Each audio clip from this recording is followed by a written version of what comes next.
का प्रभाव लौकी हमनी के भोजपुरिया समाज में।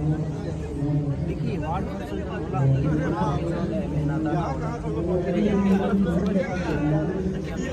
मजदूरी बराबर भी, लेकिन अगर जेन्युइन हो तब वार्ड काउंसिल सकता हूँ।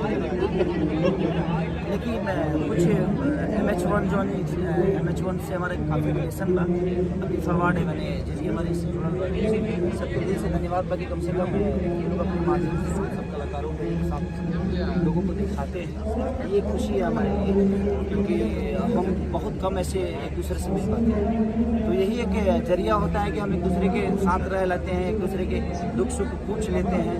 नहीं तो यहाँ किसी को टाइम ही नहीं है, किसी के पास, सब लोग अपने काम में व्यस्त हैं। रानी जी का अपना काम है, मेरा अपना काम है, सबका अपना काम है, सब लोग अपने काम में व्यस्त रहते हैं। तो हमें मिलने का एक ही जरिया होता है वार्ड फंक्शन।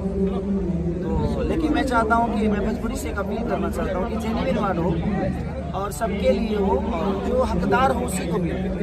ये नहीं कि हाँ वहाँ पे भाई ये मेरे हैं तो इनको दे दिया जाए, ये मेरे हैं तो इनको दे दिया जाए। आप पब्लिक वोटिंग करा लीजिए, हाँ उसमें जिसका वोट ज़्यादा मिलता है उसको आप दीजिए, क्योंकि पब्लिक ही जानती है कि हाँ कौन वार्ड जेन्युइन है और कौन सी सिनेमा ज़्यादा देखी गई है और कौन जनता को पसंद है।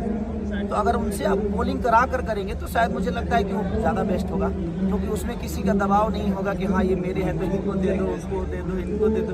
इसी वजह से मैं थोड़ा सा वार्ड फंक्शन से दूर, मुझे लगता है रानी भी दूरी हो गई है। काफी दूर हो गई बट फीफा से उम्मीद है, क्योंकि पहला शो है तो आज हम देखेंगे कि फीफा में क्या क्या होता है।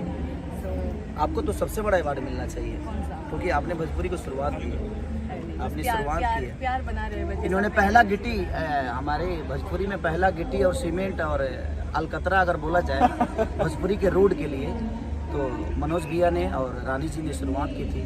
और आज जो भी हीरोइनें हैं रानी जी की, चाहे हमारे लिए आदर्श हैं ये और हमेशा रहेंगे, ऐसा नहीं है।